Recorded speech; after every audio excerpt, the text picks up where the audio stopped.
नमस्ते साथियों, स्वागत है आपका। हमारे को ये तो पता ही है कि सूर्य ग्रहण क्या होता है, चंद्र ग्रहण क्या होता है, और ये किस दिन पड़ेंगे इसकी निश्चितता नहीं होती। मतलब ये कोई वो साल नहीं है कि भाई एक साल बाद 365 दिन बाद नया साल लग जाएगा, या 4 साल में एक साल बढ़ा देंगे 366 दिन का। ऐसा कोई फिक्स नहीं है। जैसे चंद्र ग्रहण अमावस्या है, ये लगभग फिक्स है कि भाई 29.5 दिन के अंदर आती है, और पूनम है वो भी 29.5 दिन के। तो ये तिथियाँ भी फिक्स है लगभग, परंतु तारीख के हिसाब से नहीं आती, उसकी भी एक अपनी गणना है। इसी तरीके से सूर्य ग्रहण और चंद्र ग्रहण कब होगा, इसकी एक अपनी कैलकुलेशन है, अपना एक तरीका है। वो विस्तार में जाने से पहले हम पहले सूर्य का भोगांश, चंद्रमा का भोगांश, सूर्य की क्रांति, चंद्रमा की क्रांति, सूर्य का सर और चंद्रमा का सर, तो इनकी जानकारी होनी जरूरी है। और ये सब हम पहले समझ चुके हैं। आज हम सिर्फ ये जानेंगे कि सूर्य ग्रहण और चंद्र ग्रहण कैसे होता है, और इसके अंदर इनकी क्या भूमिका है, क्रांति, भोगांश और शर की। तो आज मैंने ये कुछ डायग्राम बना रखा है। ये डायग्राम के अंदर ये पृथ्वी है और ये सूरज की अलग अलग पोजीशन है। इनके बीच में कहीं भी हो सकती है।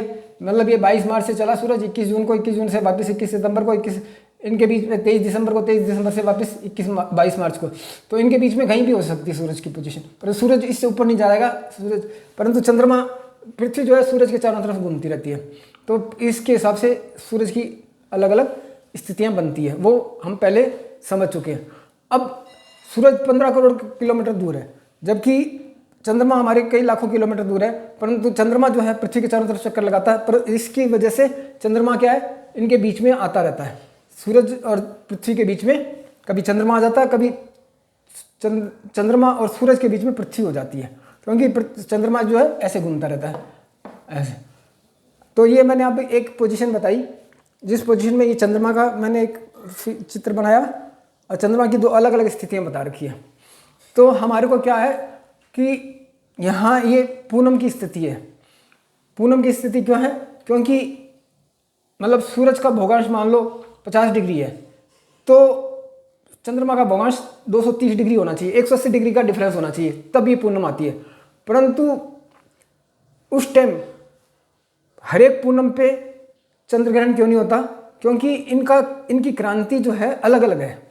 अब ये क्रांति, ये मान लो यहाँ इसकी क्रांति है 10 डिग्री नॉर्थ, इसकी क्रांति है 0 22 मार्च को। तो 22 मार्च को क्रांति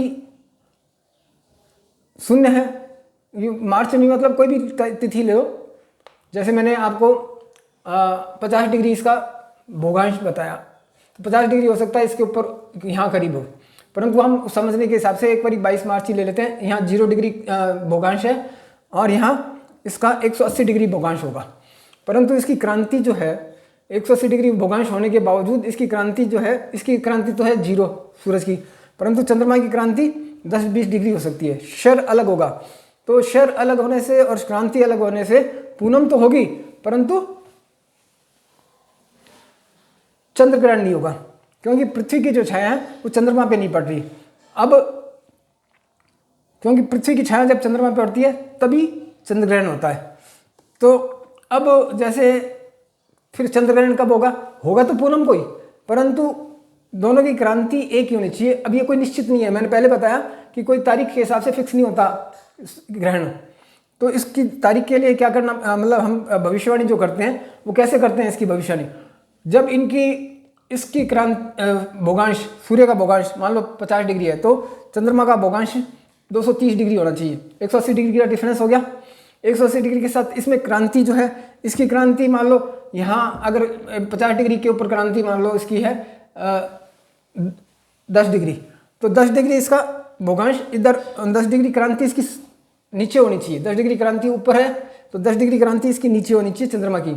मतलब 10 डिग्री क्रांति सूरज की नॉर्थ की तरफ है, तो 10 डिग्री इसकी साउथ की तरफ होना चाहिए, और उस सर भी दोनों का 0 होगा, क्योंकि जो पृथ्वी जो है सूरज के चारों तरफ एक ही प्लेन में चक्कर काटती है।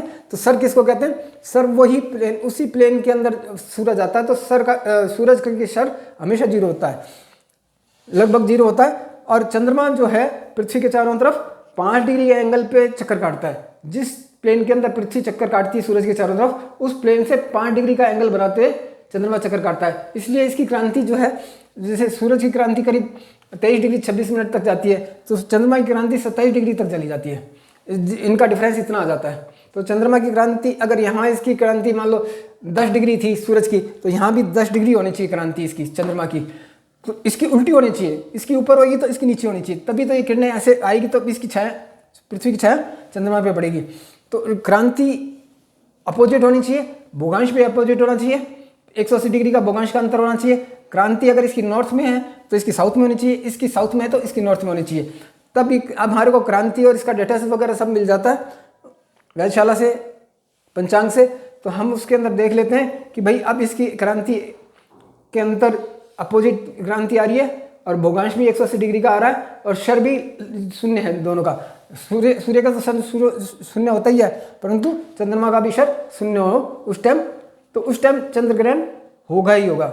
दोनों एकदम अपोजिट होती हैं तो पूर्ण चंद्र ग्रहण होगा। और अगर थोड़ा बहुत क्रांति के अंदर, थोड़ा बहुत शर के अंदर थोड़ा बहुत डिफरेंस चल सकता है, उस डिफरेंस में खंडग्रास चंद्र ग्रहण होगा। तो धन्यवाद दोस्तों। आगे मैं आपको सूर्य ग्रहण और अमावस के बारे में जानकारी दूंगा कि वो कैसे, उसकी भविष्यवाणी किस प्रकार की जाती है। आज मैंने थोड़ा सा मोटा मोटा बताया, और इसका डिटेल में, विस्तार में अगर हम आगे देखेंगे कि एग्जैक्ट कैलकुलेशन कैसे करते हैं। तो धन्यवाद दोस्तों।